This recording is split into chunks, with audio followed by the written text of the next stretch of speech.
How to reduce distractions on your iPhone. In this quick tutorial, I'll show you how to set up focus mode on iPhone. First, open the Settings app on your iPhone. Scroll down and tap Focus. Here you will see different focus options, such as Do Not Disturb, Personal, Sleep, and Work.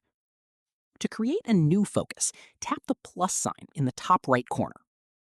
Now choose a focus type, for example, Work or Custom, then tap Customize Focus. Next, tap People, then select Add People to choose who is allowed to contact you while focus is on. Once done, tap Done. After that, tap Apps and select the apps you want to allow notifications from, then tap Done again. You can also customize your lock screen and home screen so only important apps and notifications are visible while focus is active. Next, you can set a schedule so focus turns on automatically at a specific time, location, or when using certain apps. Now your focus mode is active, and your iPhone will only show notifications you've allowed. On my device, some options may already be set up, but you can change them at any time using the same steps. And that's how to set up focus mode on iPhone.